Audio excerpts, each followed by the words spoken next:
Yeah, no, I don't know, but I just wanted to. Yes, that'd be respond. great. Yeah. I don't mind. Those. Yeah.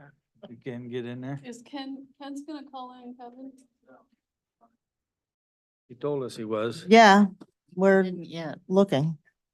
I don't think he's there yet, is he? No, How do you fix Ken. that thing so it doesn't look at it? Ken's calling, it's supposed to call in. It's designed to look at you. Okay. I didn't know. That's the owl. yeah, we're. Uh-oh, we're having that delay. He's there yet, is he? You need to turn. We YouTube got off. there. Bob. I know. Echo You know what? going on. There you go. There you. And there's. Didn't we just say he's IT? Yeah, right. Yep. Let him do his job. Jack of all trades. Are you ready, Susan? Yes. Okay, we'll call the regular city council meeting of May 15th, 2024 at 7 PM to order. If we can stand and join me in the pledge. I pledge allegiance to the flag of the United States of America and to the republic for which it stands, one nation, under God, indivisible, with liberty and justice for all. Roll call, please. Mayor Allison, Here. Tom Baylor, Here. Kathy Sherman, Here. Casey Kinsman. Here. Wendy Rainey, Here. Dave Zastro, Here. Kristen Carpenter, Here. Ken Jones. Here. I see you on there, It's Ken. muted. I think you're muted, Here. but you're here, yeah. Let the record show Okay. Kenny's here. Okay. That's a quorum. Thank you. Any objection to the agenda? Then the agenda will stand as approved or approved as listed. Disclosures of conflicts of interest and ex parte communications. Yes. I have ex parte communications regarding number 20 and that sale with the landowner holder next to it, that property. Okay, So. Just needed to, had a conversation about it and looked at property lines, so just needed to put it out there. okay. Anybody else?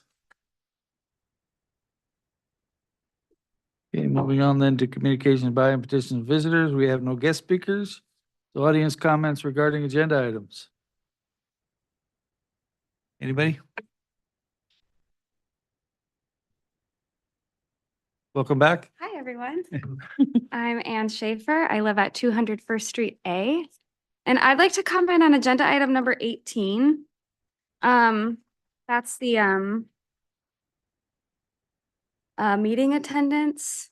I would just say, as someone who was on council and, you know, we all work jobs, and when you leave Cordova, it costs a lot of money to, you know, get in and out. You take advantage of the time that you're out. I think this changing or going to 50%, if that's what the threshold is, would be a burden for council members, and it would be hard to get more people involved on council. So I think that could create a burden and discourage people from participating. So I would discourage a 50% threshold. And if you are going to put some kind of threshold, I would encourage it to be considerably lower. I found that remote participation was a fine way to participate personally. So thank you. Thank you.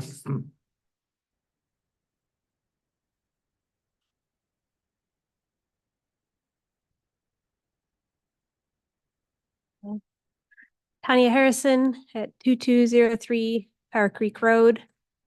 And I'm just commenting regarding the resolution to allow me to complete the purchase of the property that I've been developing. And I just wanted to thank you for your consideration. It's been a very long journey, but I appreciate the city's support to young folks putting roots down and building homes here. Thank you. Thank you.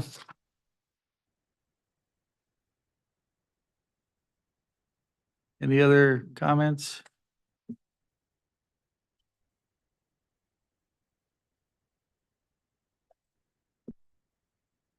Good evening, Kelsey Hayden, representing the CCMC Authority Board. Dr. Sanders can't be here tonight, so I just wanted to say thank you for the resolution 5/24/23. It's hospital week. Dr. Sanders has a group of AHA Executive Board here doing their meetings. She was able to bring them to town to use our facilities and put some money into Cordova, and she's always trying to do events like that. And but it is National Hospital Week, and just want to say thank you to everyone who works at the hospital and puts in a lot of time to give us really great quality healthcare. I get to see firsthand all of the work they do behind the scenes, multiple jobs, and I am very appreciative of them. So if you guys need anything from the hospital, please don't hesitate to reach out to them. They're really great at figuring out ways to make your insurance work for physical therapy or occupational therapy. If you have stuff coming up and you're running into roadblocks, just give them a shout. So, and then also say thank you to all of them for being so amazing. Thanks. Thank you. Anybody else? Okay, then moving on to chairpersons and representatives of boards and commissions. Kelsey, you have any more to add for the hospital board? Okay, school board. See anybody here on there? Anything else? No student council report. So the consent calendar is before you. If you, I think, will you read the proclamation afterwards Yes. anyway? Okay, so we'll approve it in the consent calendar and then he'll read it. But so just on approval of the consent calendar, Kathy Sherman, Yes. Casey Kinsman, Yes. Ken Jones, Yes. Speakers. I know, he's just kind of blinking it. That means yes. Dave Zastro, Yes. Kristen Carpenter, Yes. Tom Baylor, Yes. Wendy Rainey. Yes. The consent calendar is approved. I wonder if, Ken, are you having trouble trying to speak or not? Can we not hear you?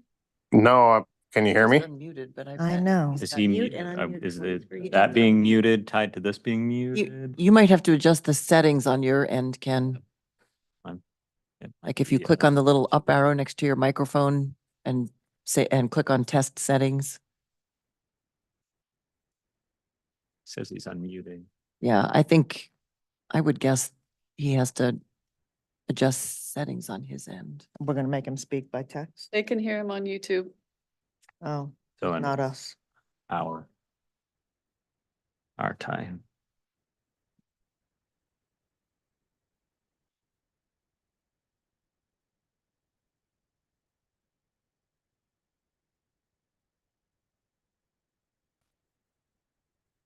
And can you try now?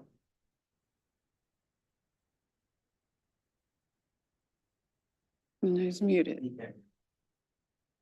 Oh, Can you unmute and try now? Can you hear me now? mhm.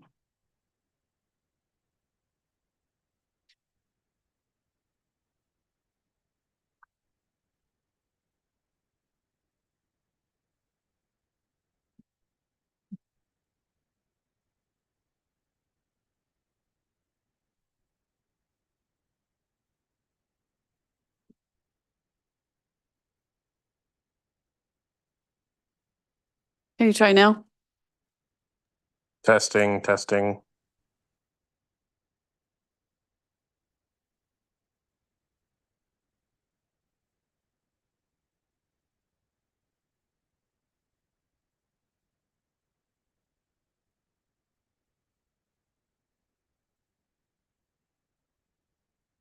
Hmm.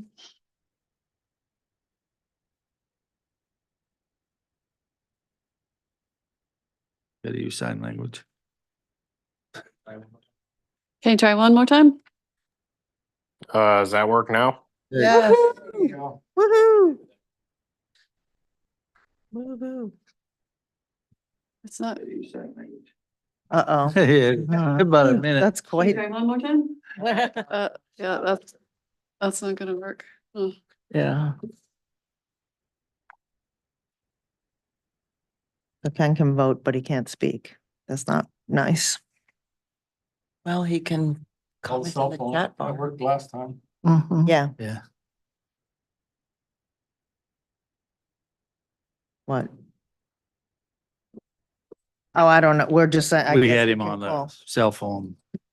Or Person. just have them Yeah. float in the chat bar. Since somebody's got to sit there and look at the chat bar. Um, did he call your cell last time? Did that work? No. Who, It was is that you? Mm-hmm. I think that was Don Baylor for the One of the executive sessions. executive or session. something, yeah. Mm-hmm. You can call mine. Do you want him to call myself? Well, or he can wait until he can chat and type something in the chat bar and say, I want to, or raise his hand and then call you. I don't, I'm, Ken, did you get that? So if you're wanting to speak, pull the chat bar up so we see it, and do the react Or button and. and then we'll call. it's not like we're paying for minutes, just have us call them. Mm. Yeah. Interactive. Oh, and then just stay on the phone, Yeah, you mean? stay up. Okay, that's Yeah. fine. Sam, you got a lot of juice on there? 76%. I don't even have 6? that. 76. What are you, a teenager? Okay. Kenny, you want to call my number and then we'll keep you on that way. Okay.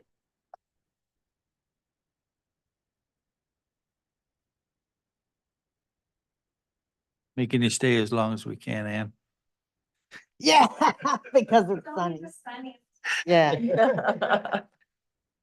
You know anything about computers?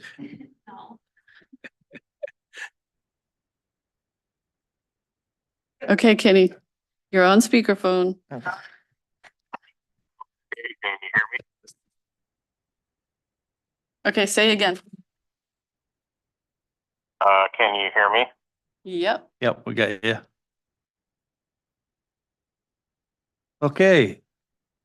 In the consent calendar, we had a proclamation of appreciation that I'd like to read for you now. City of Cordova, Alaska proclamation of appreciation to Ann Schaefer. I, Mayor David Allison, do hereby issue this proclamation of appreciation to Ann Schaefer for her dedication to the advancement of the city of Cordova while serving as a city council member. Whereas Ann Schaefer was elected unanimously by the city council in December 2017 to fill the vacancy in seat E, then was elected by the voters in 2018 and again in 2021, both times defeating well-known and longtime Cordovans, which speaks volumes to her reputation among the electorate as an intelligent, fair, and competent council member.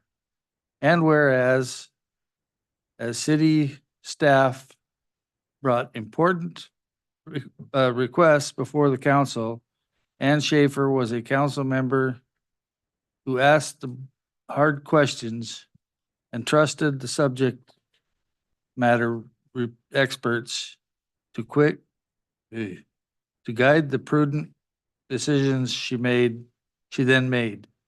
And whereas her kind, thoughtful demeanor and discerning scientific approach to problems helped guide the Cordova through the stressful COVID-19 pandemic.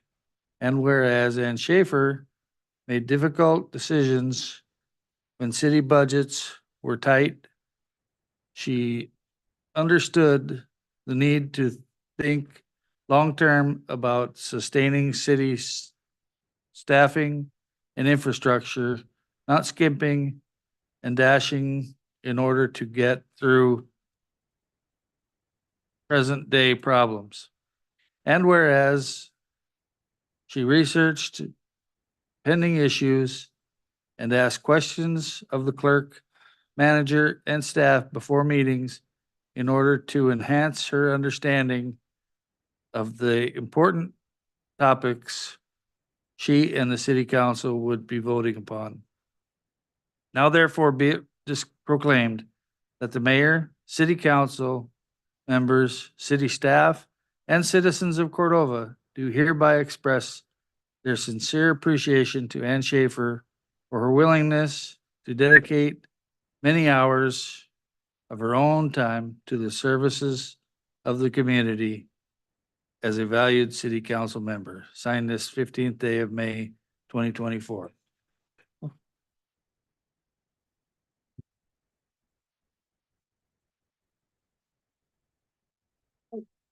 Handshake.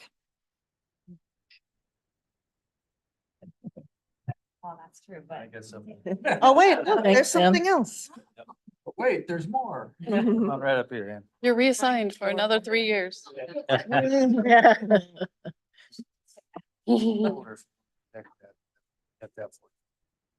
guys. Thank you. Thanks, Sam. Thanks, Ann. Thanks. Bye. Bye, Ann. Take your loot and run. Promise to moonwalk out. See you next election. Hey, Dave, Kenny, can you try to talk to us? Is he on here now? Use that phone, yeah. You didn't even open it in front of us? She's long gone. The sun's out. She's already out. Sun's out, yeah. Buns out. It's a Mike Anderson, one of those cute bowls with the lid, Oh, nice. you know? A bird. It's a bird. I know, I had to get a bird Yeah. for Ann. Good timing. Yeah. Bird show. Yeah. It's great. So he was trying something different. You see, he called in on the differently. The phone or the computer instead of the phone?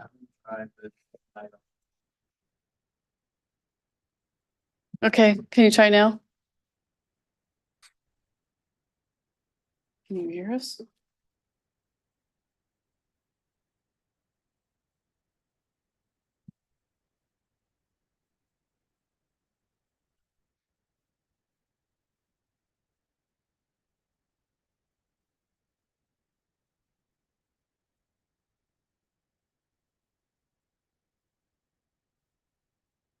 I'm not getting any response. And can you hear him?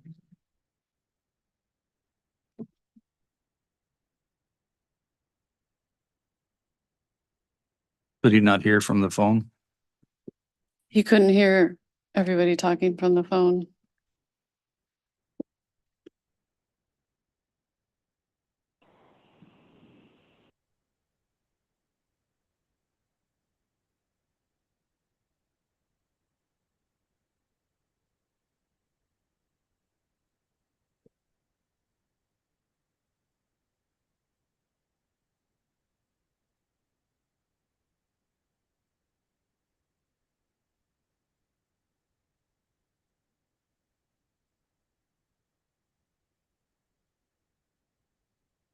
Nope, he can't hear us now. Can you hear us now?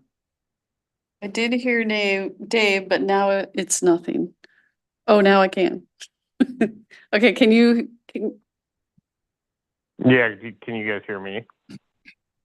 you talk to us? No, but probably everybody on YouTube is hearing it, right? Yeah. He just tried to talk to us, so we can't hear him. Let's see. Leif said, no, he can't hear him.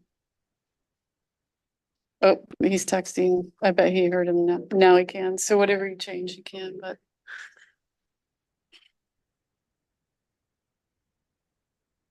Yeah, can you hear me? I tried calling in different way instead of using the How Zoom did that client. work?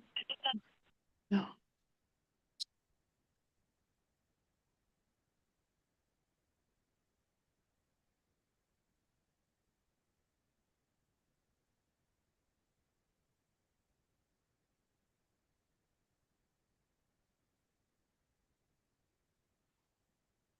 He's talking.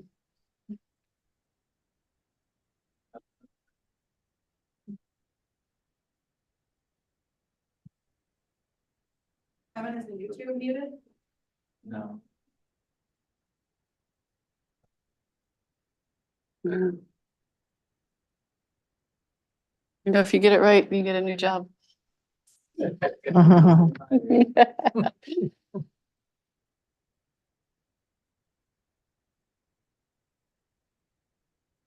Can you hear us? We hear you. He's just on his Yeah, phone, can you hear so me he now? can't change his mic.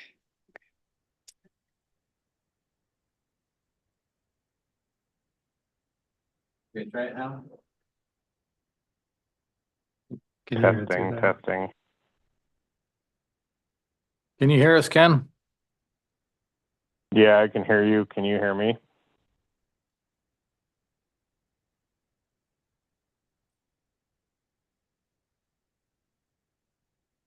Okay, then, how about now?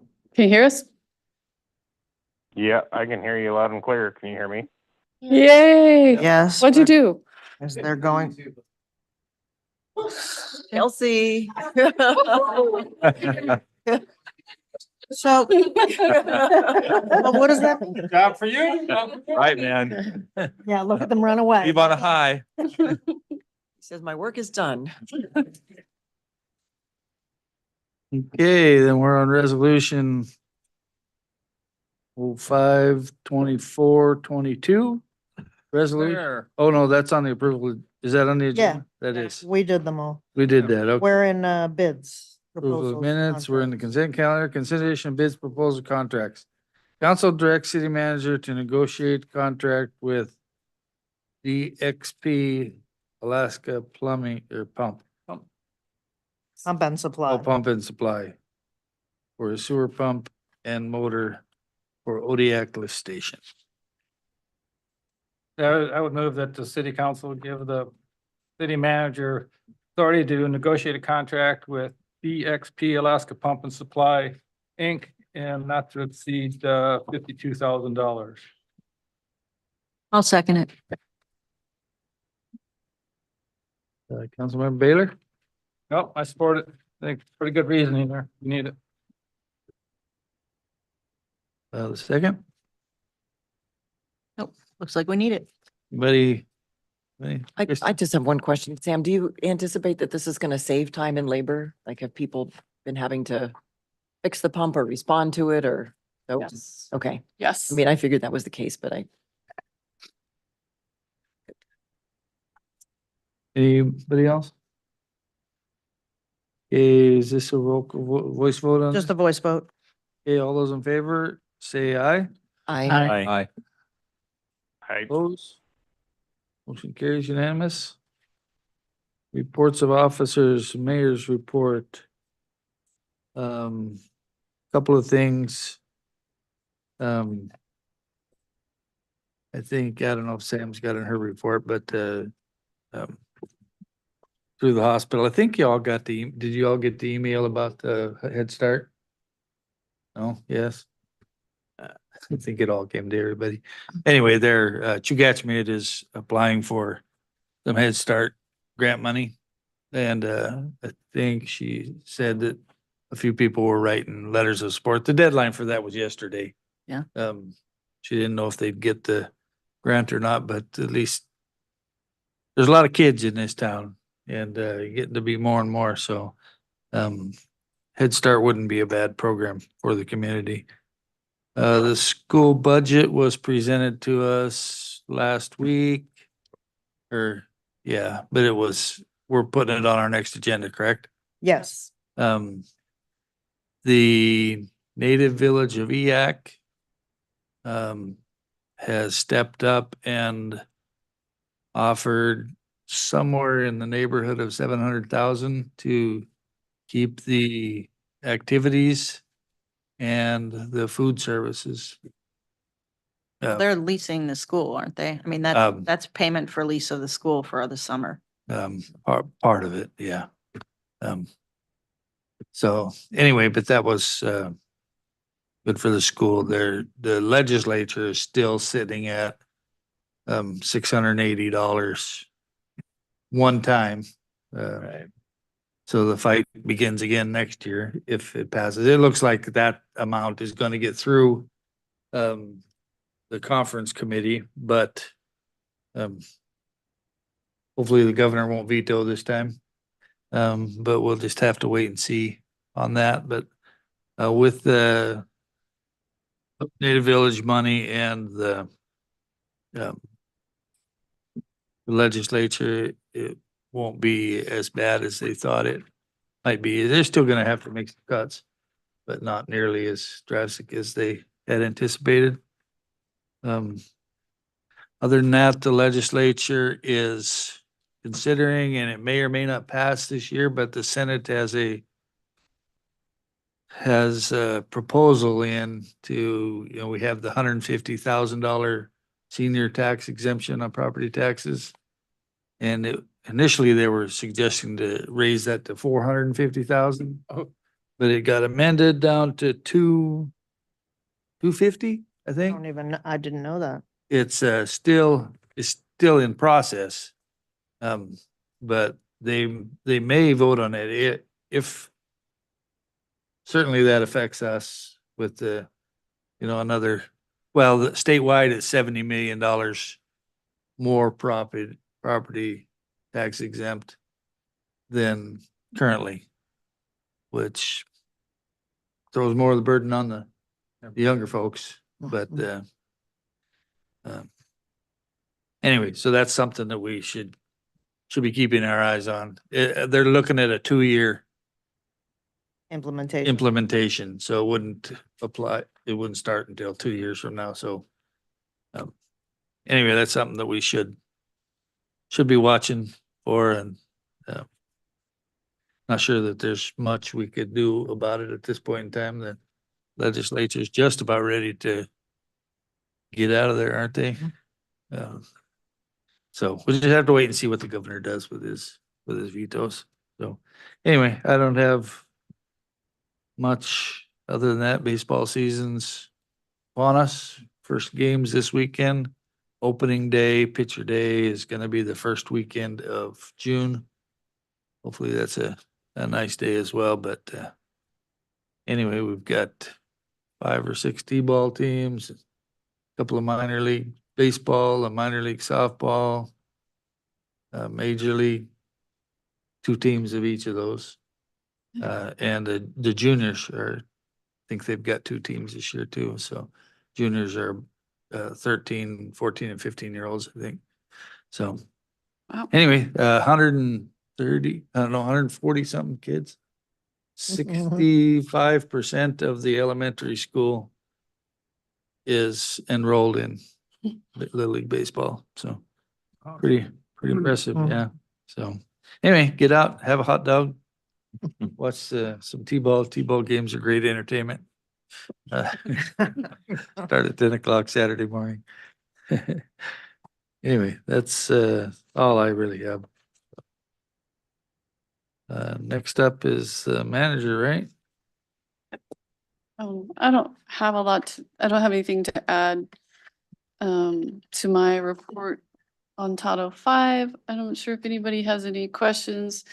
I think splitting it up for us was we were just getting overwhelmed with the amount of trying to push it into a conversation in both chapters. So that was our decision. I think we'll be able to move through it a little bit quicker. And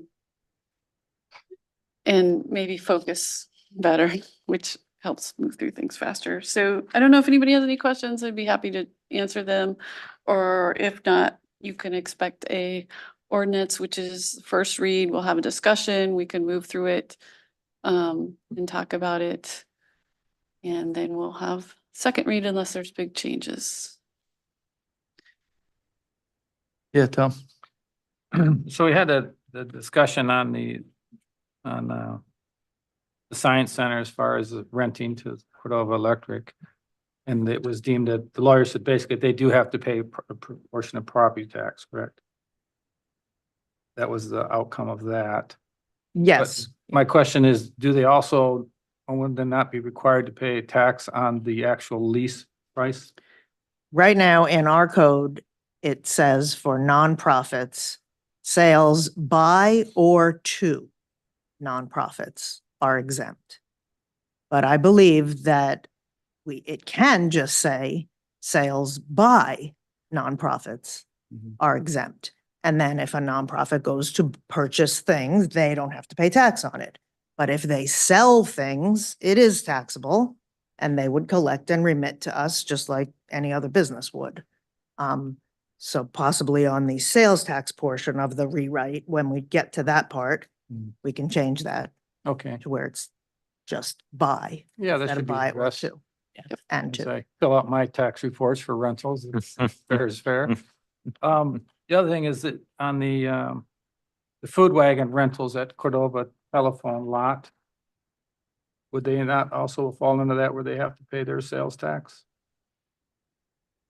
Only if we change that, right? Okay, so Yeah. that would affect that There. part too. Okay, Search. all right, thank you. Anybody else? Mr. Mayor. Yeah. And I guess just following your timeline, and I think great work on dividing it out and making it manageable, but no argument on that. That makes sense. I do have a question. I know we have, as we get to some of those pieces, our work sessions are going to be tied to like our revenue and economic development.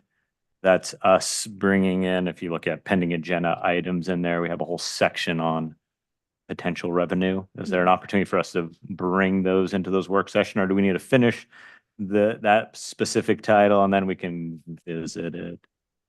That makes sense. Like one thing specifically that's on my mind because it's tied to state mandated deadlines is vehicle registration increase.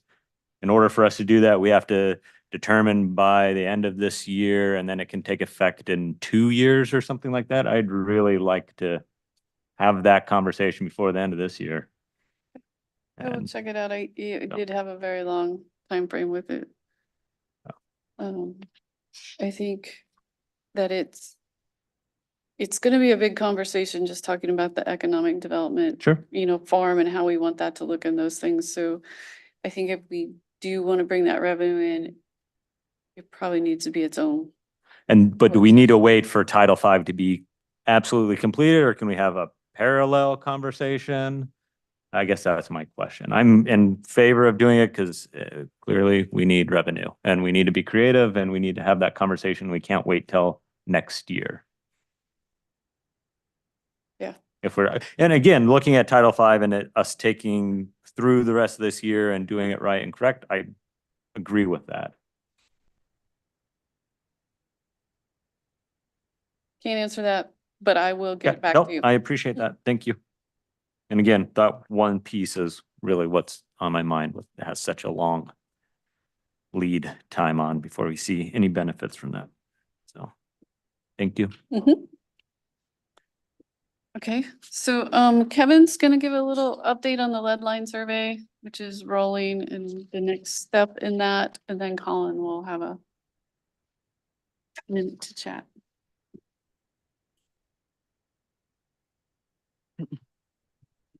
All right, yeah, just wanted to give a quick update on the lead water service line inventory project that we're doing, the one that the EPA is requiring of all municipalities. So we did have the consultant in town back in April.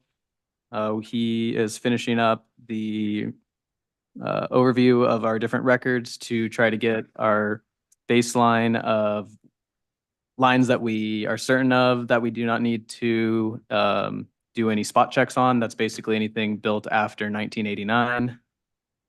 And then anything before that time, there's a way that he kind of can pinpoint things to, excuse me. Sorry, okay. He's able to identify, what's the term? Not high stakes. High risk. High risk groups. And so he did some of those inspections while he was in town. That would be places like the elementary schools. So we've already tested those. None of those have lead service lines. There was also checks at some of the older buildings in town, like St. George's and the Red Dragon. Those also came up as negative for lead service lines. And so he, like I said, still building the baseline of what we have. Ultimately, by the end of October, we have to have a final report into the state. He's anticipating that we're going to have to actually do a physical inspection of about 20% of the service lines in town to get a good representative sample. for the state. The city doesn't actually have to do those inspections. A large part of it is actually self-reporting. And so that's kind of the big thing I wanted to touch on tonight, is that we're going to start getting some educational material out to the community where people, it'll explain how they can do these tests themselves. It's as simple as just using a magnet in some cases. And then they can go online to submit that data for this report. And so the more people that we can get to do that, the less that we have to use our own resources to go out and do that sampling ourselves. So there'll just be more information coming on that, and just, could use your help to encourage people to perform that survey to reduce the workload to get this project done. So. I mean, just a thought, it might be worth talking to like John Bannon and Don Shosted, people that have done work running, and see if they've ever run into a lead water line here. That's a very good idea. Yep. 'Cause I don't ever remember seeing one around. You know where things are buried. Yeah. Sure.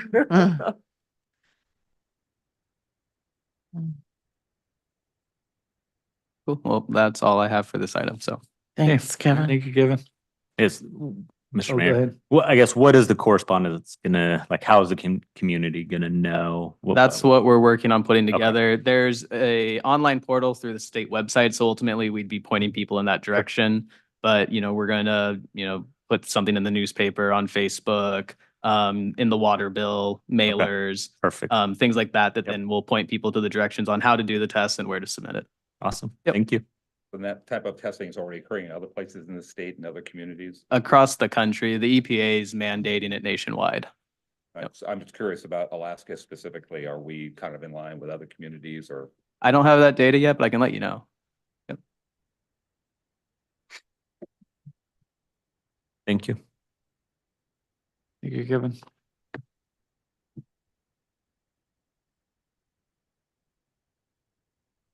Not to be confused with lead lines. Yeah. Colin?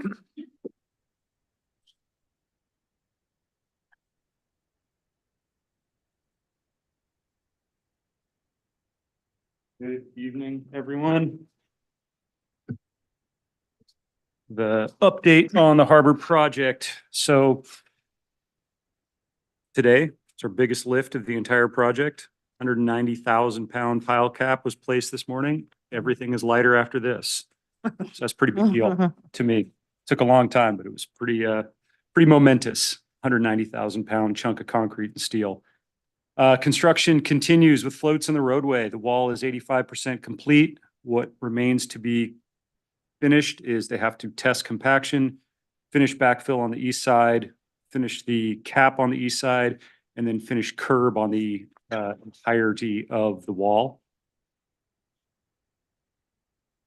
Parking 90% complete, final grade and parking curb to be completed at a future date. I've got some issues with getting the right grade of rock in, but we'll get that shortly, I guess. Apparently the rock crusher's down or something like that, but we'll get it in. There's 4 inches of 5/8 crush or something like that that goes in on top. And once we get that in, they'll be able to put it in and compact it and get the parking curbs put in. So we'll have a parking curb that separates the vehicle parking from the walkway. So that's how that will be delineated, like a typical C curb, nothing fancy. And then we'll have the walkway, and then we'll have the guardrail, keep people, from going over the wall. Floats J and K are open with water service, no electrical. I-float to be open without any services this weekend. G and H are still under construction. Pile caps have been installed on the drive down and East Gangway approach. So all those big concrete chunks are pile caps. Those have all been installed today. Water and sewer work is continuing. We've got a big dig coming up in probably the next week or two to get into water and sewage for the east side. So where the drive down is and the east side access trestle, they've got to tap in, cut in through the road. And then couldn't be in a worse spot because we've got telecom there. We've got all the city CEC electrical there, and we're running water and sewer right there too, and tapping in all of our stuff for electrical too. So it's a tough spot to do it, but it's all right there. and that's probably in the next 2 weeks. I think that's gonna get completed. Electrical services are coming online, still waiting for some parts and pieces. I don't have an ETA on electrical service. Compaction testing on the wall and the parking is today and tomorrow, so we should know very soon on how those, how that went. It'll be fine, I'm sure, because all the other parts have been fine. Telecom services are scheduled over the next several months. That may roll into the fall, depending on just, a lot of people using the docks through the summer, and CTC is going to handle that entirely. So that's a good thing.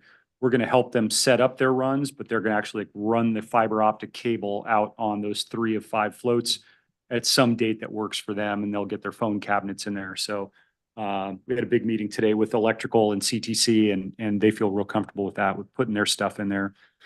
Currently anticipate completion of the floats no later than 10 June. So it'll be all the floats. So that's the plan right now. All pilings meet specifications. We have 12 more H pilings that still need to be driven, but everything, they have to be spliced and driven, but everything meets the spec. So we went from having, 20 some piles that needed to be spliced and driven down to 12. And we've got 3 or 4 of those that have already been done. So we had a 2-week delay of our 16-inch H pile still sitting in Whittier for some reason, whether I'm not sure, to come in and finish the splice on the wall. We have 50 pilings, round pilings on G&H still to drive. That moves into environmental permitting. We have no issues with marine mammals at all. We're doing very well on our take levels there, but we will need to extend our permit for pile driving for 2 weeks. So that's a salmon thing, something we have to do. And because we're already well into construction, 2-week extension should not be a problem per our consultants. And especially since we're using vibratory hammer and we're not going to have to pile drive anything, they'll just go right in because they're just the piles that hold G&H on, and those go into that mud really easy. So no issues there, but we do have to request an extension.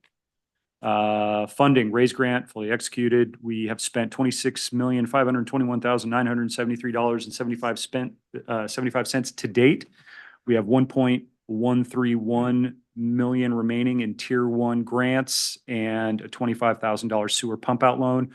Processed all the paperwork for the pump out loan. We have not seen the money yet, but it's a loan. It's 25 grand, should be okay.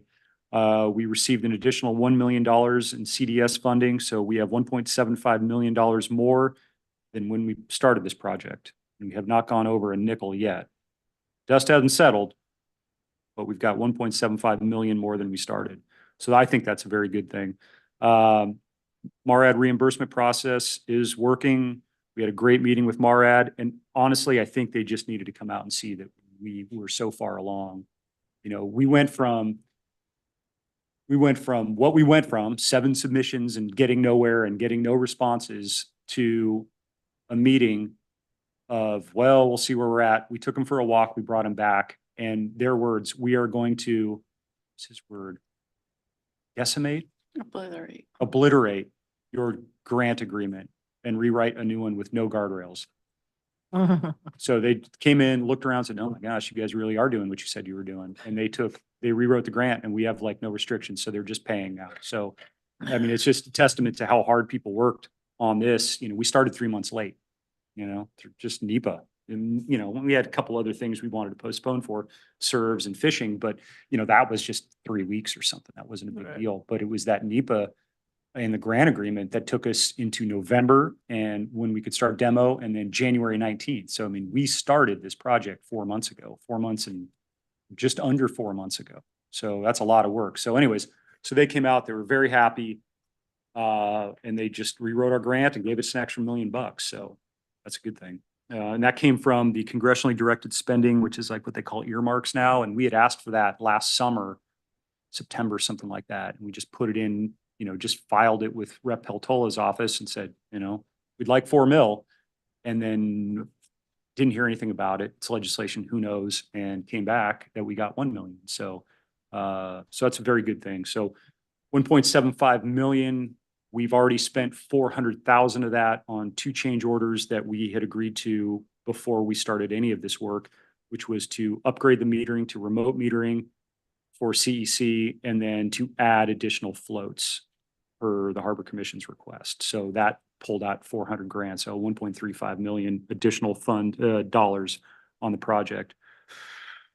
Road closures on Nickoloff during construction, that continues and will continue for quite a while. Harbor commissioning, I call it commissioning. It's, celebration of construction, not really a grand opening because we're not fully open yet, but we do have 212 berths open and potentially another 90 by the weekend.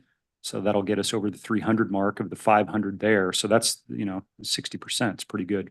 So we've got an event tomorrow at 5. I hope you're all there. Friday. And Friday. what did I say, tomorrow? Mhm. Wishful thinking, Friday. I thought I was, yeah, whatever. Anyways, Friday at 5. It'll be down on the waterfront. I suspect just because construction, we'll have to keep it towards the ramp, just because the Fisherman's Memorial will be blocked with stuff and it'd just be easier for people to gather there.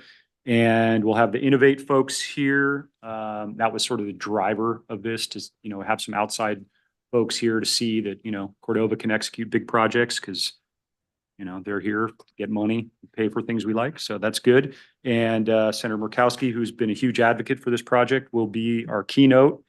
And that shouldn't take long. I'm thinking 30 minutes, 40 minutes. She'll have some stuff to talk about because I think this is beneficial because she's got a working waterfront bill that's being drafted. So this is the kind of stuff that she's talking about. So I know that's important to her. So it's good. And like I said, she's been a big advocate. Her staff has been incredibly helpful with getting through the morass. Morass. That's good. Wordplay. Construction is scheduled to be completed mid to late June. So, per the contract, we've aimed for mid-May. That's written in the contract. Commercial fishing season, which I read to mean mid-May. Substantial completion was mid to late June. So we're still in that substantial completion window, but obviously 200 berths open by commercial fishing season. So not ideal, but we started 3 months late. So we made up time. So that's good. And still grinding away. And that's all I have. Any questions? Mr. Mayor? Yeah.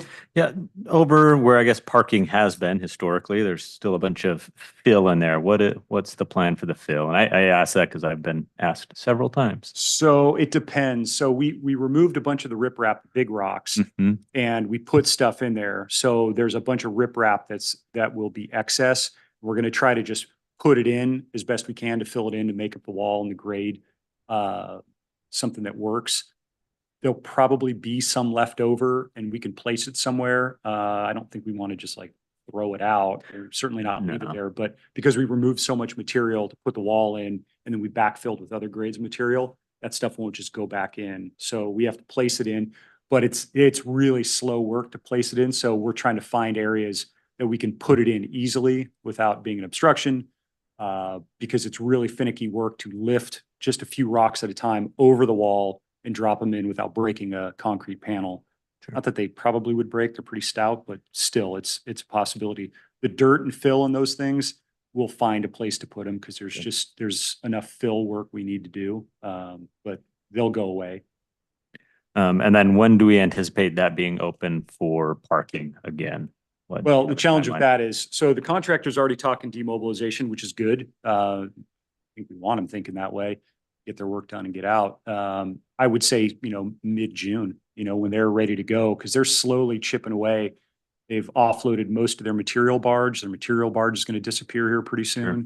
And so kind of as that stuff goes, they're going to be loading that equipment that's on the land onto their barges and kicking them out of here. So Okay. I don't know exactly. The last time I walked through, there wasn't much in there other than tools and that fill dirt and rock. So it's going to disappear. I mean, all those Connex boxes go on their barges. They don't go by AML, or maybe one or two do, but most of them don't. The stuff behind the harbor master's office, that'll be there for a while, I suspect, because the electricians have a lot of work to do still. So all those spools of wire will be around for a while.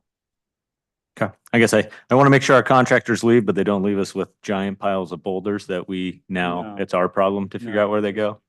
Yeah, perfect. Pretty good. Thank you. They're a good bunch. Okay, thank you very much. Thank you, Thank you, Colin. Colin.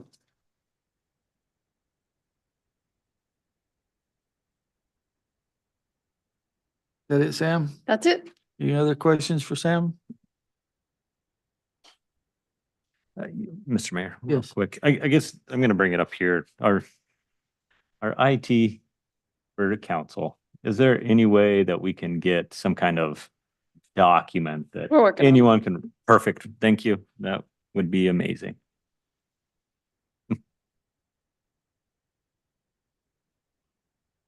Clerk's report. I reported on a few things, in writing in there, and I can answer any questions that you might have on any of that.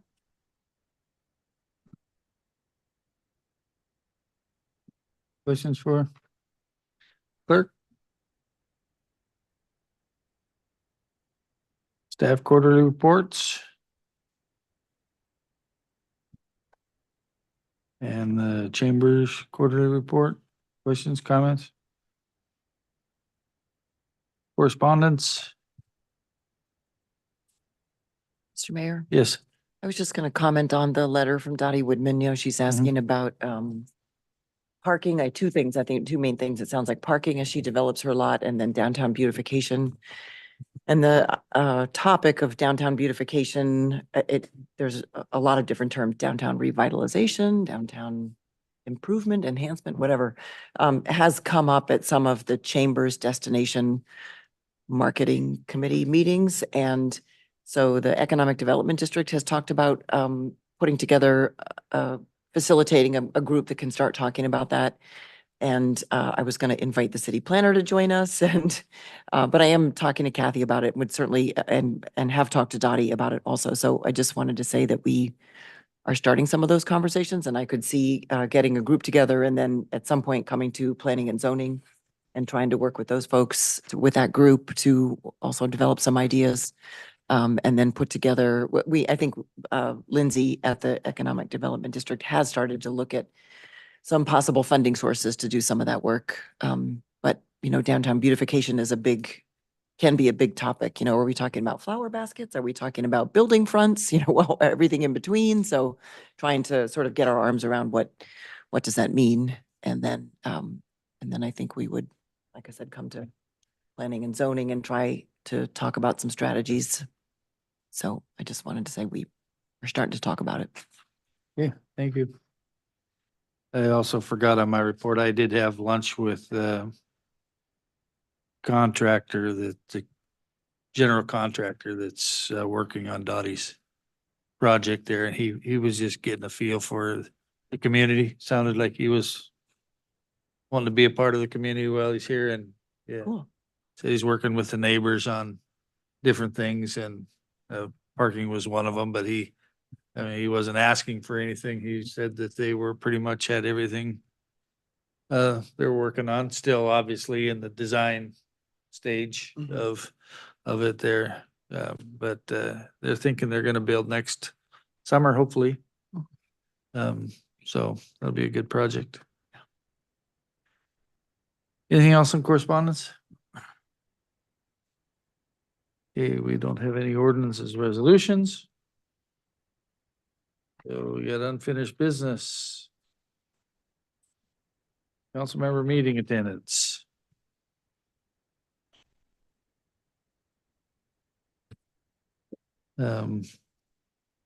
Councilor Kinsman, you wanna I do. start Yep. us off there? Thank you, Mr. Mayor.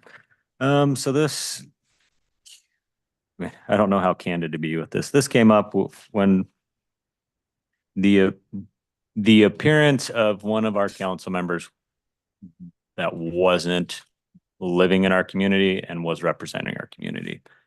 This happened, I mean, that's where this is stemming from. After talking luncheon with our attorney, she, in really no uncertain terms, told me there's the residency declaration is determined by voters registration, and there's no way to, and it's determined at the state level. There's no real local level of determining a candidate's residency. So, that's where the in-person attendance, I don't know if you want to, avenue was approached, and then started researching other communities. What do other communities do? As you can see in the table in the chart, and I think it was outlined pretty well of who receives a compensation as being a council member and which communities don't receive compensation, and then tied to attendance. Obviously, if there's any compensation involved, it makes complete sense to have a more strict, in my mind, a more strict attendance policy. What I'm looking at is something in between to allow and ensure that we have representation from people who are invested in our community and whatever, and we get to decide what that looks like, and feels like this was just an approach. And 50% was thrown out. I also emailed Susan on a separation of what's being asked here, because the other thing that came up, and you can kind of see in that chart as well a little bit, is executive session breakout, and having that a separate conversation of in-person only executive session, as we've learned through some of our other executive sessions, that as we are using these microphones, we can be heard out in the hallway, thus defeating our executive session. We cannot ensure, and this was from the attorney, you cannot, there's no way to substantiate who's in the room with the person on the mic and calling in or zooming in. And that potentially, anyways, from a legal perspective, there was a whole rabbit hole to go down it with that. So that's why I'm breaking this into two kind of conversations, one being just general attendance and the other being strictly executive session, in-person attendance. So that is kind of the history behind that. This was brought to my attention even before I was in council, a member of council, and it still is something that's brought up to me from members of our community. So I am just bringing it forward, and if it moves forward, that's one thing. If it doesn't, then that's another thing. So. Anybody have anything? Any questions or anything on that?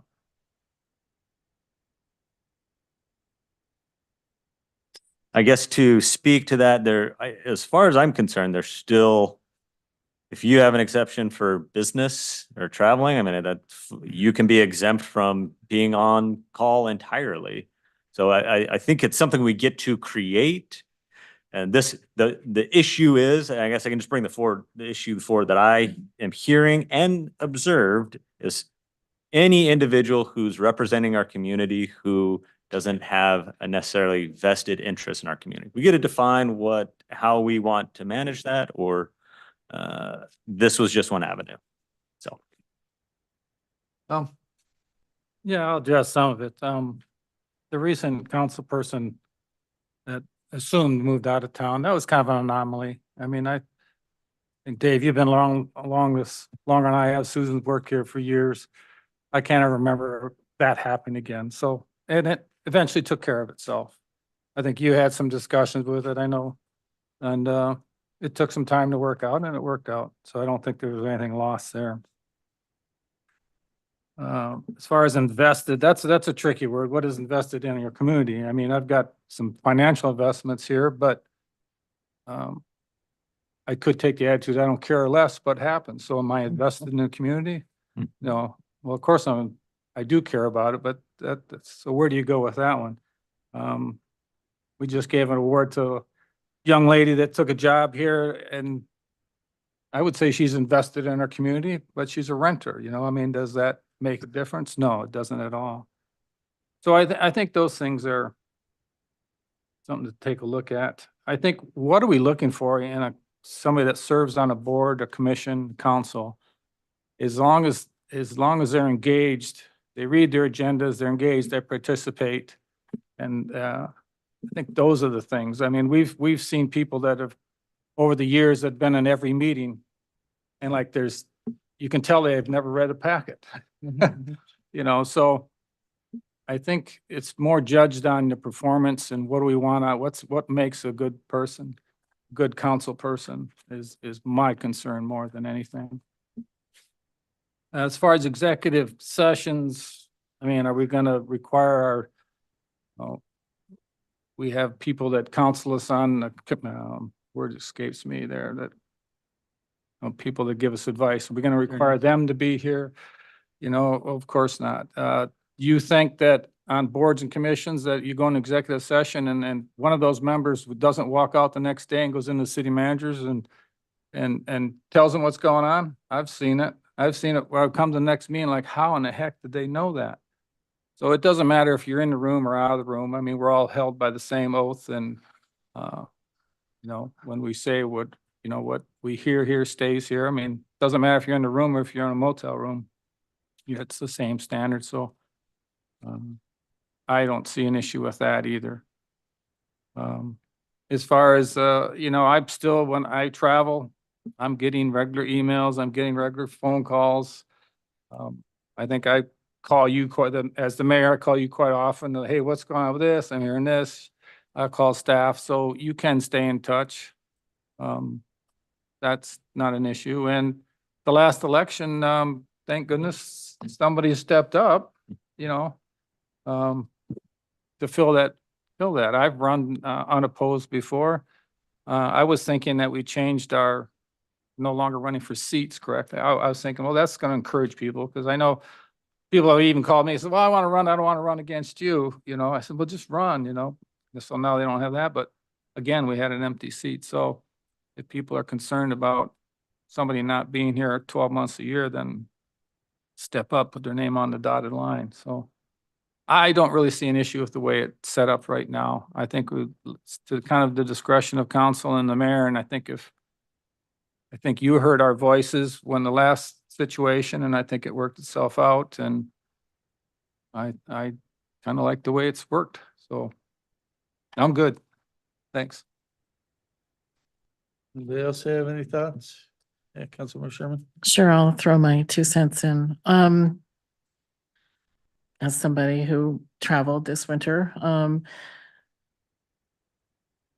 I guess comparatively with all these other communities, I don't see where we're that different. Except that some of these people get paid. And I don't want to be paid for this job. But I guess I don't need to be paid because I am invested, I am dedicated, and I want to work for the good of the community. And we did all take oaths to take this position, and I think other than the one situation which Councilman Baylor mentioned, that was the only time in my history with city council that something like that has occurred. COVID did kind of open up the door for us all to teleconference. But I think we've showed that when we're in town, we're all here around the table. And as far as traveling and calling in, I have kicked my husband out of the camper, out of the motel room during executive session. So, I mean, I take it seriously. And I think we all do. So I guess I don't see any big red flags. I don't see a big problem. And if the community members are that upset, then please run for council. As a lot of us are on here because nobody's running. And yet we see an importance to filling the seats of city council. So I'm good with the way we are. Councilmember Rainey? Yeah, before COVID, I would have, I think, been a lot more in favor of something like this, but with COVID opening up technology, I really wish our technology worked. I think that's a bigger issue for us, is getting our technology geared together and getting that operational regularly.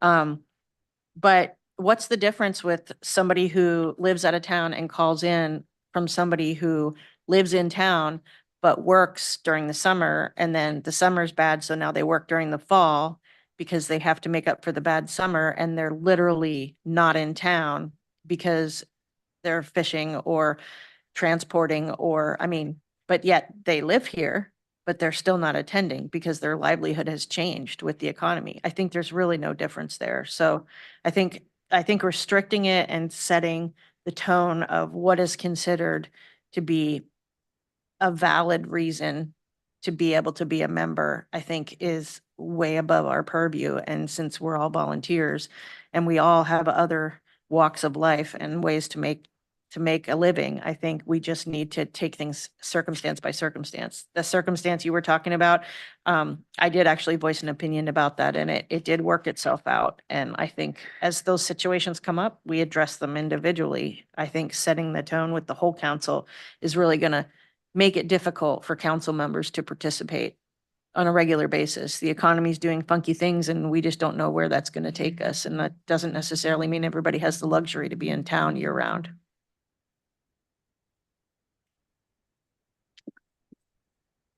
Go ahead, Kristen. Thank you. So I think the part of the point about attending meetings in person, it's more about just the meeting. It means that you're in town, seeing what's going on, and you're talking to people, and you're participating in the local issues, and you're around when things blow up, or you're here when 50 people walk in the room and you say, oh my goodness, what's the hot topic tonight?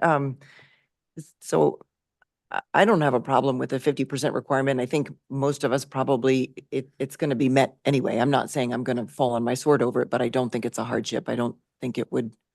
I think most of us probably do that anyway. You know, the remote teleconferencing came up so that we could socially distance and prevent the spread of infection, but people are still here in town for that. I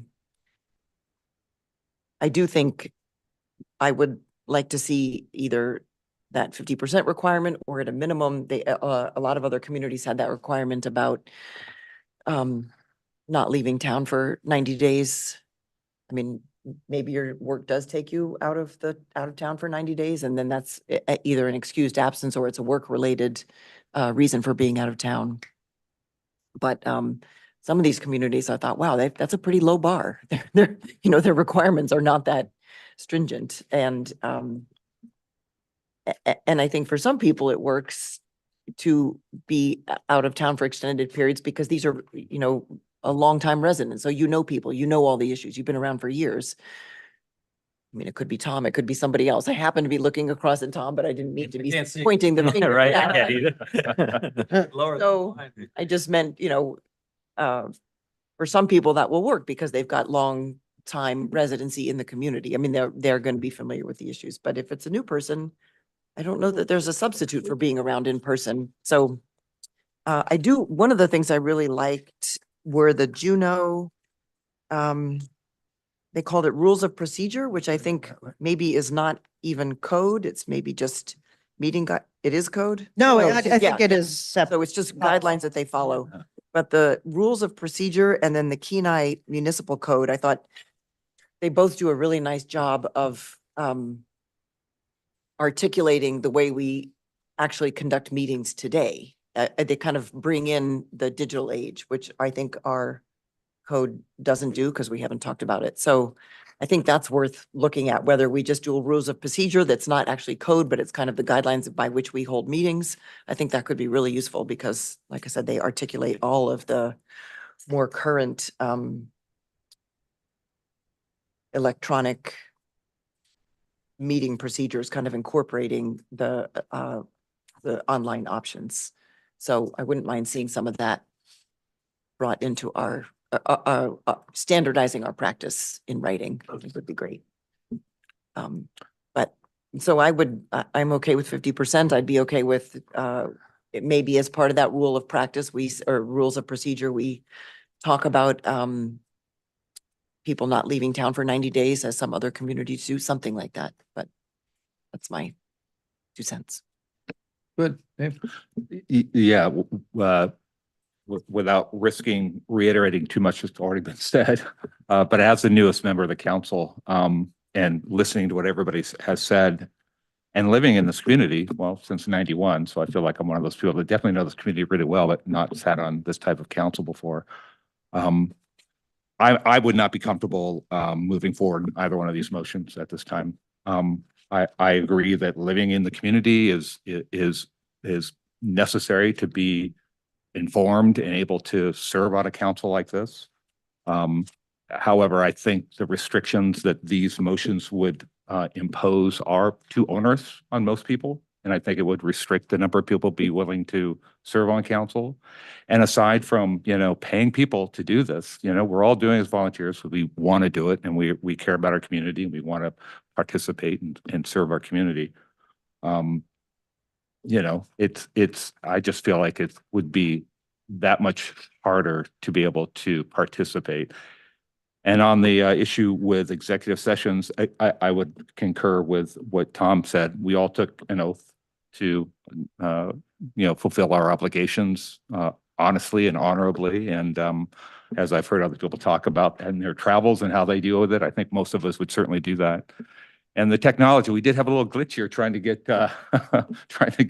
Ken on board, but I think as long as we're improving our technologies in order for people to participate easily and cleanly, I guess I don't see a problem from my point of view of continuing the way we've been moving forward. I guess I just need some clarification on that 50%. Like if you're considering it unexcused absences and it's excused if it pertains to medical or work, then what's the difference of what we're doing now? I mean, if it's an excused absence and you're calling in and you're out of town, you're already excused if it's for work or medical. So why are we setting that down as law? Because already, does that mean, okay, I have to go out for medical, so that counts towards my 50%? I mean, is that not, what's the 50%? Does it include excused absences or not excused absences? And again, we get to define this. Right. But I just the don't- way I see yeah. it is we have 24 sessions scheduled. That's what we have, 24. And you are here for 12 in person. And we get to define what an excused is. If you have to teleconference out because you're in Anchorage on medical, we get to define, is that excused or not excused? Don't we already have that? Yeah, but you can call out and just not attend at all. That's what we have. We don't have saying, okay, I need to be in Anchorage for medical, and then that doesn't count towards your 50% of telecommunication or not telecommunication. So it's very clear. It's all good. Apparently, yeah, we're good with how things are going, and we have a lot of people who travel on this council right now. So I understand that. And as a member of the community, if you are interested, there's other ways to go about this, like get on council or petition something to be on the election. If you're that passionate about it, I've brought it forward and council has voiced their opinion about it. So. Current council. Current council has, again, this is how I look at policies and procedures from my own professional career. I have to plan for the lowest common denominator. We expose it's something that had never been seen, and I'm not speaking about the individual person, but there was a loophole that was exposed within our current attendance policy, and someone exploited it, and the community noticed it. And sure, we talked about it and it worked itself out, but it just as easily couldn't have worked itself out, and it would have been completely fine, and the person would have been completely in the right in doing it per our current code. So that opened all of this up. That's where it came from. And hopefully it never happens again. And I absolutely agree. I've in different settings commended people on their active participation for being so far away from getting on meetings at midnight and all of these things. I think it's great, and our current council is great, but that doesn't speak to where the loophole is in our system. So that's all I was trying to expose, and hopefully we never have to worry about it again. But One more time. Yeah, go ahead. Well, and the other thing too is you gotta keep in mind that our community is made up with a lot of people that have moved into this area. So a lot of us have parents and siblings living in other states. And fortunately, as they get older, sometimes that requires our time to come down there. A lot of us have jobs that we live here. There's very few jobs here. Airport manager be one of them that you have to be here. A lot of us travel for work. So that's, you know, Forest Service, Science Center, fishing, a lot of that happens. And then it was interesting, you said 24 meetings. Well, no, not always. Mhm. There's 24 scheduled, They're scheduled, but. and that's what that's what this attendance policy is referring to. Okay, Scheduled so means, 'cause that's all we. I was physically here for the last meeting that we didn't have. Mhm. And I'll be here for the next meeting that we don't have, and the next meeting we don't have because of fishing season. So we adapt, Mhm. you know, for the council, you know, we adapt for that. So I guess we can adapt, so. Yeah. Okay, I'm good. Yeah, Thank you. I appreciate the conversation. there's good and bad points both, and there's three particulars that individuals that I can think of in the last 10 years probably that, but you know, 50% is missing a lot of meetings. And if the community is upset about any of those, then there's also, you know, there's always the ability to recall Mhm. a member too if it gets that bad. But anyway, sounds like the council is not interested in changing any code at this time, so we'll move along, huh? So new and miscellaneous business, council action on disposal by lease with the jump for a portion of lot 1, block 7A, Tidewater Development Park.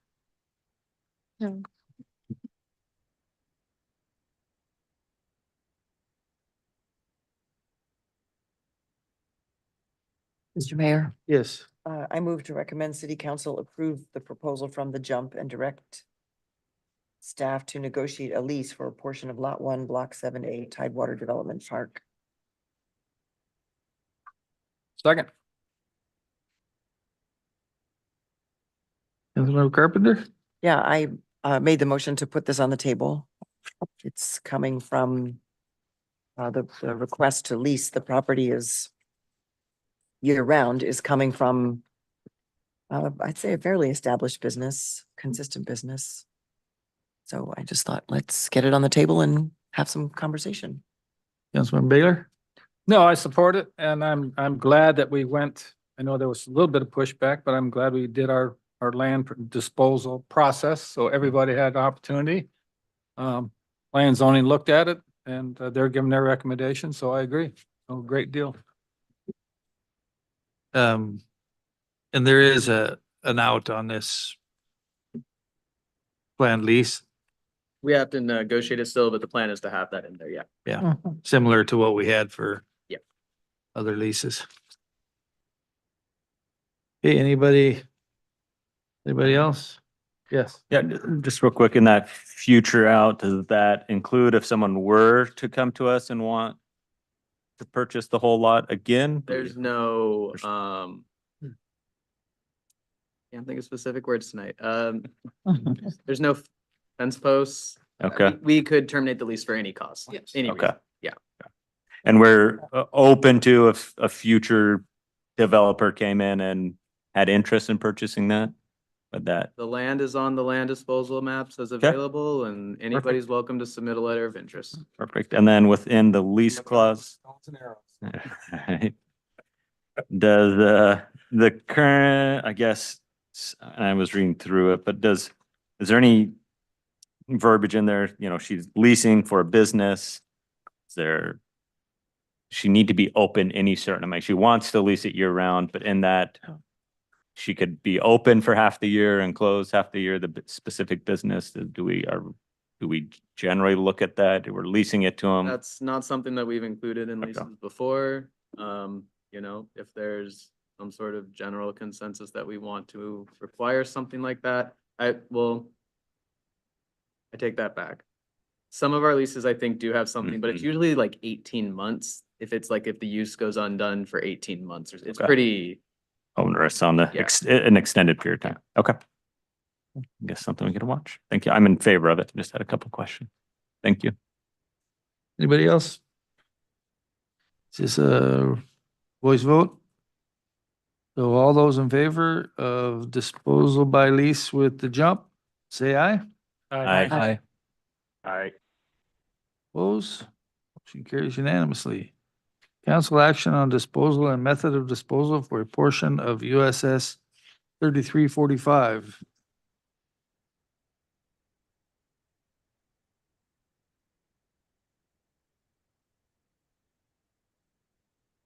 I move to dispose of remnant USS 3345, roughly 4,400 square feet in size as outlined in Cordova Municipal Code 5.22.060B by inviting sealed bids to lease or purchase the property. Second that. Councilman Rainey? I appreciate the letter of interest. I just think it's an opportunity to see what's out there, and I think we ought to just open it up and invite sealed bids for it instead of just going with the first letter of interest. Yeah, so let's just clarify Yeah, bids just- versus proposals. Oh, great. Bids Yeah. are only money, proposals are development. Then proposals. So we want to You switch prefer it. proposal? Proposals. That's so- number 2. Number 2. Tom, are you? Yes, Yeah, okay. that was gonna be That's- my question. That's where I was headed. Yeah. Number 2, please. And the city would have a survey completed on that.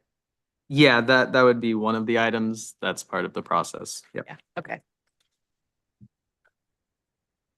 Councilman Baylor? Yeah, I'm glad to see somebody's interested, but I've always been a strong proponent of putting it out to the general public. I was around when this became active because of property was being sold just by the city manager's friends and buddies, so I think this needs to go out, so I agree. We better do something about the weir and make sure that it's still waterfront.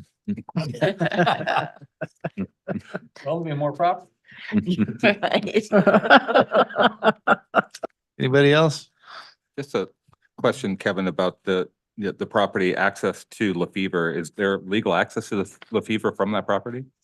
So there is legal access to the property.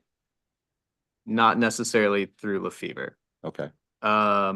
We can sell it because there is legal access from the water, which is public access that way. The person who has the current proposal, that section of LaFever is technically on Chugach Corp property. My understanding is she's a Chugach member and has already approached them and that they would be willing to give her an easement to access the property. So. Okay. But either way, there is technically legal access to the property via the lake. Any other boarding. But you can't property would adopt have it. access. Yeah. Do. Oh, man. Anybody, Plot thickens. any other comments?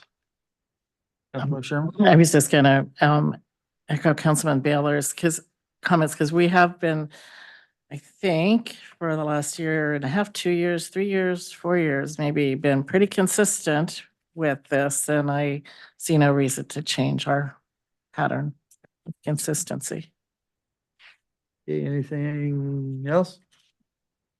I guess I've got a comment. Go ahead. Yeah, I guess I would disagree. I think we should dispose directly with the proposer. It takes a lot of gumption to come out and go after one of these lots, and a lot of times going out to bid will invite competition from people who haven't even thought about it yet. And I think we should reward developers and individuals that are enterprising enough to come up with an idea without letting other people steal their ideas. So I would like to see us move this direct, but yeah, thanks. Anybody else?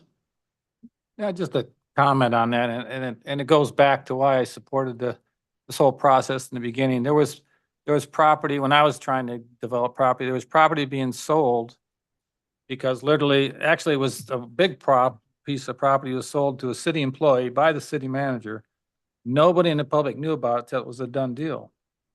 So is that a fair, equitable way to do things? No. So that's why I always support this, so. And, sounds like they've got a pretty good leg up on with the access and everything, but let's just stay with our process. Councilmember Kinsman? Yeah, I guess on our land disposal map, how is this?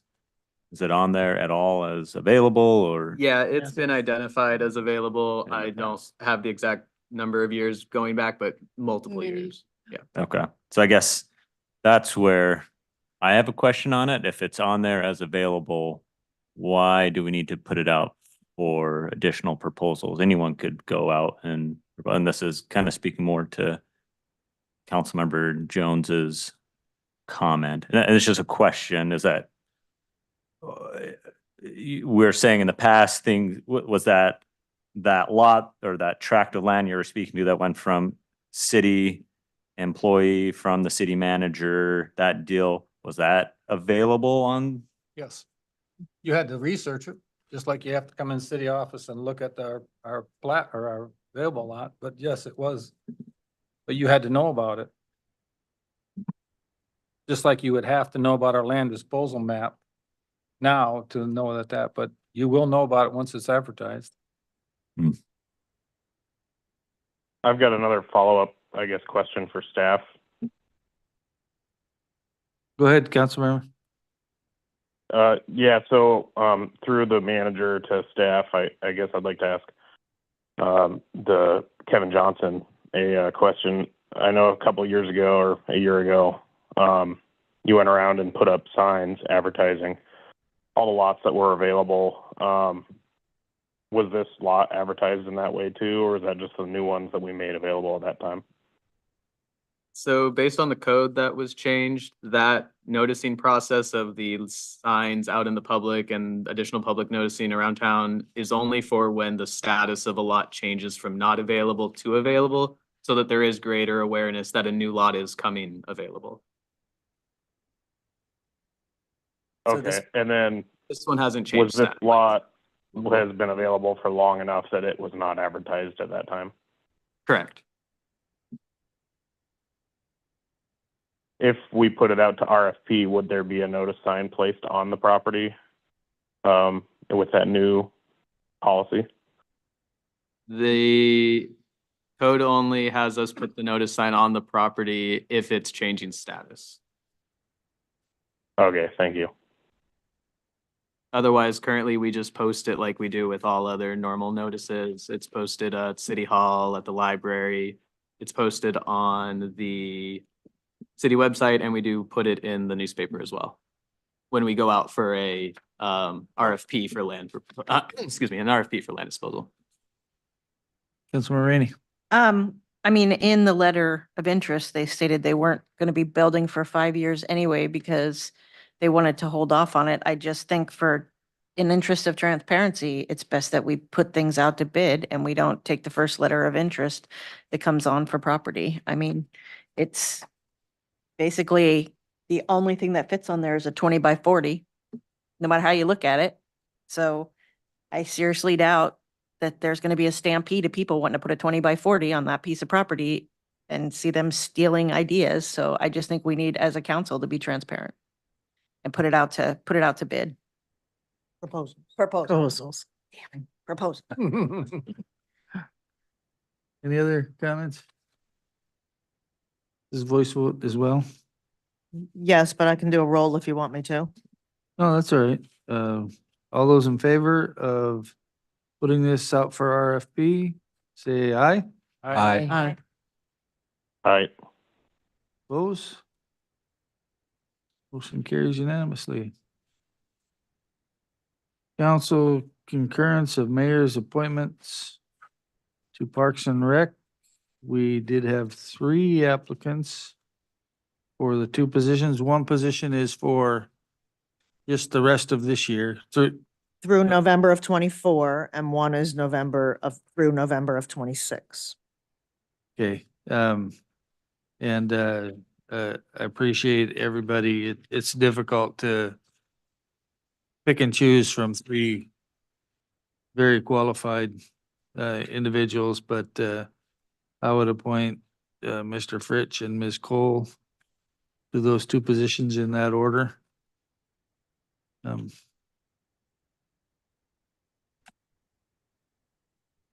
Council can either concur or change. Councilmember Carpenter. I guess I would comment that I would concur and I would notify the third applicant. It looks to me like there's another term that's going to expire in November. Mhm. So I think there's an opportunity coming up in a few Absolutely. months. Yep. So Will do. I can So you do it. have Jim Fritsch for the one through November 24 and Aaron Cole through November 26. And then, Correct. so if one of you just makes a motion to concur and then votes on that. move to concur. Second. It's been moved and seconded to concur. Any objection to the question? All those in favor, say aye. Aye. Aye. Opposed? Motion carries. Council action to direct the city manager to work with the state of Alaska for his resolution of ownership, toward the solution for ownership of the EAC Lake Weir. Didn't we figure that out already? Mr. Mayor? Yes, Council. I move to direct the city manager to negotiate with the state of Alaska toward a solution for the EAC Lake Weir ownership, which may include the city taking ownership. Second. Councilmember Carpenter? We had a work session on this topic and talked a lot about the value of the lake to the city in a lot of different regards in terms of a backup water supply, in terms of the value to our local fisheries, recreational value. So I think it's pretty important that we do what we can to support restoring the weir and making it more functional for fish passage. And I think the improvements that were talked about at the workshop look like they're going to be a lot more better engineered than we've had in the past and will stand a much longer, have a much greater lifespan. So I support it. Councilmember Baylor? Yeah, I support it and I think I mentioned it in the meeting, but in all seriousness, if we said, look, give us ownership, we'll fix this thing, and then when it's all said and done, we're gonna give it back to you. I don't know, maybe they just don't want to have any ownership and any financial cost. I know that it's all grants, but is that you guys in government more than I, is that a worthy approach? Just say, look, we'll take ownership, we'll fix it. Once it's all done, then we're giving ownership back to you or deeding it back to you. We've done that with those culverts. That's what I was thinking about. You know, Yeah. they give you a right of way permit, but Sam might have a comment. So I think part of the issue with that is that when I talked to Joe Kemp and Harry, or sorry, not Harry, Barry. Barry. I have his number, by the way. Part of the deal is that so it's DOT does culverts, which yes, that happens a lot, bridges and roads.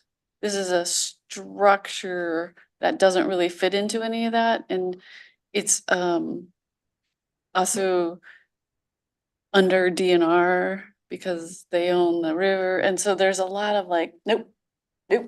And as Kate described, it's a hot potato, Too hot. and yeah, they don't wanna ownership, but what I did talk to him about was, can we talk about a maintenance? Can we talk about you guys monitoring, like, not fish monitoring necessarily, like, I'm thinking more like engineering monitoring, like, we can have a monument within the weir. They do this on dams as well, so you can make sure it's not sinking or it's not getting fatter, or, you know, whatever it needs to Maintaining be. elevations Yep, and- and so they have bridge guys that come, they do those things, you know, on some kind of annual basis, so we talked about that a lot. I think the other issue is that they're just fighting amongst themselves, you know, about it, and they're very, no, we do this, we do this, and we do that. And so, but maybe, maybe we could talk them into it, but I do think we have to come to terms with the potential of it becoming city property. If I might, Yeah, go ahead. you say they don't want it, but it seems an odd thing. A lot of things I don't want that I have to do. And I have to take ownership. I mean, I don't want to pay taxes, but I pay taxes. I don't get how they can just say they don't want it when they clearly own it. Well- And I can see working together as we've been suggesting in a coalition to make this successful, but I don't get how they can say they don't want it and that's the end of it. They're I not. mean, We so could when you wait for spoke with, them, so we you, could wait for them to, right, and when you spoke with Kemp, we were, and at one point I thought we were gonna all have an opportunity to speak. well, he wasn't here for, I mean, he did, this meeting was scheduled before the EAC where was even a topic. So that wasn't his goal of this trip, or he wasn't really around long enough to do that. Right, Um, right, I'm sure, yeah. Yeah. So it might be. So I'm not saying we shouldn't, move forward in some way to get this work done. It's definitely essential and I mean, it's nothing but good results for the community at large, but I just feel like I don't feel like we should let the state off the hook necessarily either. If we can come into an agreement with them for maintenance, that's a big part of it, because we don't have the engineering expertise, but they do. Yeah, we don't have the resources. The state does inspect dams all the time. No, we do. We pay for our own Oh. dam inspections. Well, was one reason why I wanted to make sure it didn't qualify as a dam, Mhm. because then we would have been required to do, every 2 years, we have to do a dam Mhm. inspection. Yeah. So it does not. But yeah, I mean, the choice is there. We could say, we could put our hands up and say, okay, you guys, we need you to figure it out. But at what Yeah. cost? Yeah, I was gonna say, Yep. but they're not Time. gonna do anything. Yeah, exactly. Well, I think Mhm. one of the things we discussed during our workshop was they can figure that out on their own. If there was a higher authority to say, it's ours, we'll figure it out internally, who is going to eventually be ultimately responsible within our organization. But at some higher level, say, it's ours, move forward with permitting, and we'll figure out how we deal with the ownership internally. But then we I lose don't the know money. what's that? Then we lose the money. Well, that's what I'm saying, that if they take ownership at whatever, at the director level. Yeah. And then they're admitting they own it already. They take ownership and however and then permit at that level, not necessarily deal with DNR or DOT or. It seems like we could still move forward since they've already admitted ownership.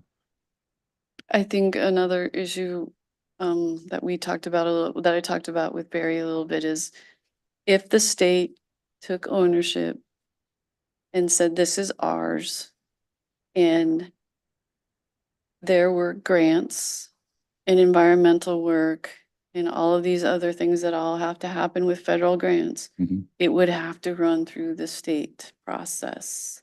They would have to verify everything that has been done, needs to be done, because they're now responsible, right? So even though it's not, even though the grant is over here being done by somebody else, they have to follow, they have to make sure those rules and those requirements are met to their standards, to the federal highway fund standards, but they have to verify that.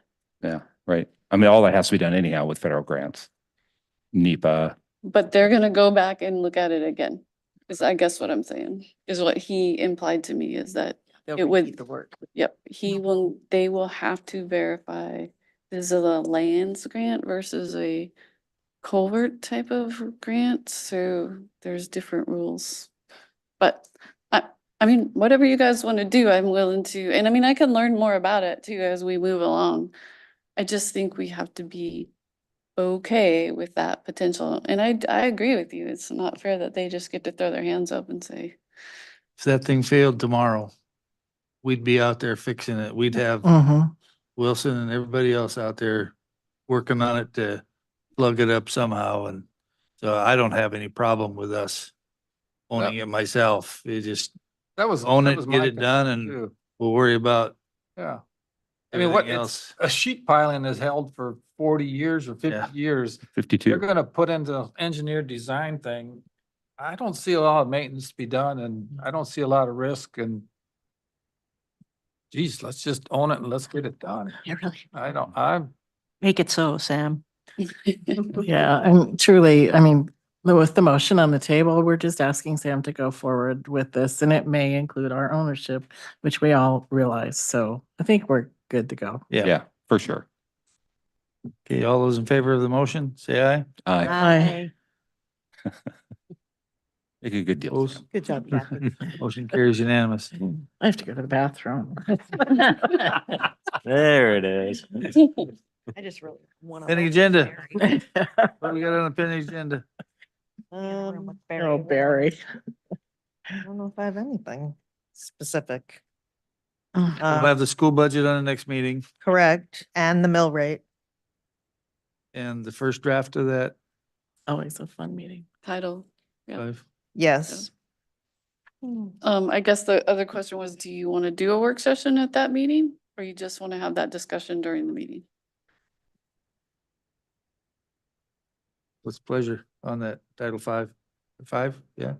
Well, I thought we'd said the work sessions would come after to do the forms. Yeah. This would make. But it's gonna be some meat to it also, Mhm. but you've seen it once already in a work session. Yeah. So this will be you seeing it again and the opportunity to discuss it In council. Yeah. during the meeting. We need it at this point in time. Okay, just want to make sure you guys on board. And anything else you guys want, you'll put on the agenda. Okay. Well, shouldn't we start on number 11? Shouldn't we start that discussion as projects are moving forward? What's number 11? That's that. Bonding Bonding. for city streets. Streets. Yeah. Oh, Did you just get that STIP email today? I did, yeah, they pushed Second Street to 27. Oh, Oh, bummer. Oh, thanks. what about Whiteshed?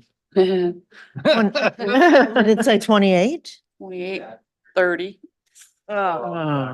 But, Okay, never mind. but on the 11. good side of it, it gives us some time to get some things together, because I think we Yeah. have other issues that we need to talk about for bonding and. they're gonna have to repave that first part of White Shed They're gonna have to do something before 30. before 30.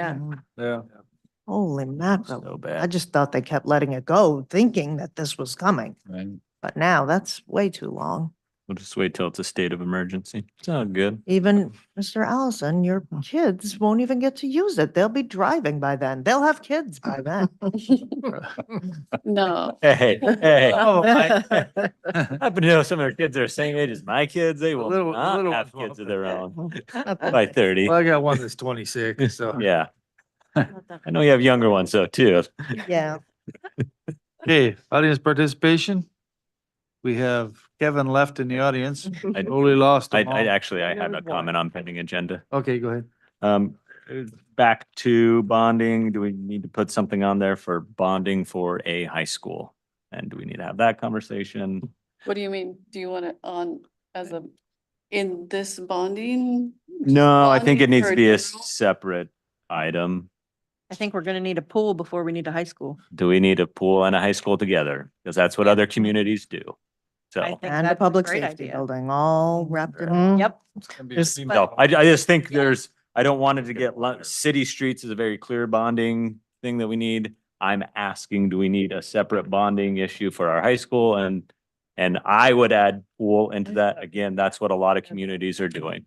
So And when they pull that liner up this summer, there's a good We- possibility we won't have a pool. we will not have a, very, very likely. Yep. So, and that is, I guess I thought we had strategic planning work session and I thought that was what we talked about with permanent fund, other priorities, big picture items. I guess that's where I was putting that. So I thought it was already on there. Yeah. Because we're all Gotcha. really aware, we have public safety building, we have pool, we have high school, Yeah. We have sewer. We have sewer, water, roads, Street. yeah, Let's see, what don't we have? yeah. Cordova's, Oregon.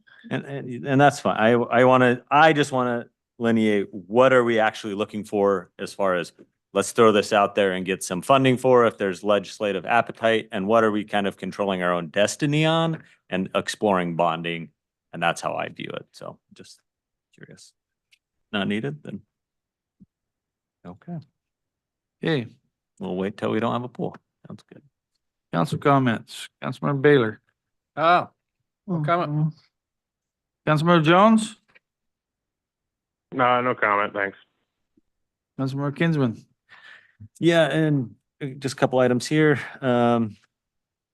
Piggyback off of hospital week, and just, I would also like to to thank our hospital workers and all that they do and supporting our community. It is, there is some room for improvement, but considering the size of our community, we do have some pretty decent and good infrastructure. And infrastructure is one thing, but we have amazing people who work in some subpar infrastructure as well. So thank you to them.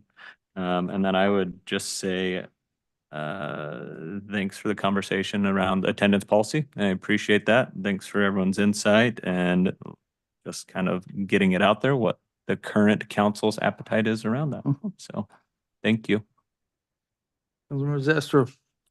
Yeah, I guess just a couple things. I'm happy to see the two people we just selected or the mayor selected and we concurred with for the Parks and Rec. I think those are two great additions. Being on Parks and Rec for 15 years, I was a member of the commission, and I know these two people and I know they'll do a great job. So I'm really excited to see them get on there. And I guess one other note, it's fantastic with the South Harbor that we haven't gone over budget at all. That's amazing. We have extra money. It's just fantastic. So, and yeah, that report was really pretty fantastic report to get from Colin. Councilmember Carpenter. Yeah, the new harbor, I got to walk around a little bit the other day and it's beautiful. It's really, really great. And I'm Put my boat in super its fortunate. shiny slip. Yes. Very nice. And I wanted to mention, I think the hospital board has a seat open and is looking for another member. So I think it's I want to say it's for an unexpired term. Yeah.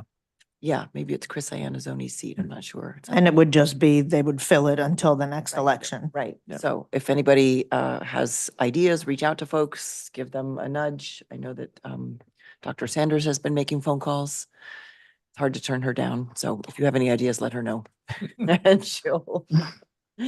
she can make the ask or you can. Councilmember Sherman. Yeah, I'm gonna echo the comments on the harbor, and I really appreciate Colin and Tony's work on this. I know it's not easy, and Sam too. But I just would encourage everybody to have patience. All good things come with time, and this will be an incredible project when it's completed. And I know people are not happy about certain things, but it's gonna be great in the end. And I'm kind of sad that I don't have a boat anymore. National Hospital Week, I just spent 2 weeks in Anchorage. First of all, their roads are way worse than ours. But Providence is a great hospital, but I was able to come home to have tests done here, and I'm really happy about that because that's just incredible. They kept saying to me, "You can't do this in Cordova," and I said, "Wait, I think I can." And so that was really nice to be able to say, and the staff at CCMC has just been outstanding, at least with my medical issues this week. And then I really wanted to thank Anne. I know she's left to go out in the sun, but I learned a lot from Anne when I started on council and kind of emulated her, and she was a little bit of a mentor. And I really was pleased to see the proclamation because I think she was a really good council person for our community. So congratulations to her on terming out. That's it. Councilmember Rainey. Yeah, Dave, so if there is an overage, it's your fault because you counted those chickens before it's hatched. Yeah, no, I think it's a great project. I echo the sentiment of people coming back to town and getting ready for the fishing season and not being patient. Chill out. It's gonna happen. It'll be awesome. The hospital, yeah, I actually in November got to stay in town for a week in the hospital over the holidays and be with my family instead of having to go to Anchorage. So because of the staff there, so I think we have a pretty awesome staff right now. And I appreciate this service and being able to be here, even if it was for a week instead of having to go to Anchorage. So that was impressive. And oh my God, can we just own the damn Weir and get it over with? I'll put a call into Barry. I don't know what we got to do about it, but I really can't sit through another Weir presentation. We need it. We want it. It looks good. Let's deal with it. I'll let him know you're gonna call. That'll turn it over right away. There you go. Okay, our business being concluded, we will adjourn the meeting. Yes, Sam, tell Good luck, Barry, Ken. it's Tell me or Barry. Wendy. Yeah. What do you want? Tell him I got his number on speed dial. I'll call him.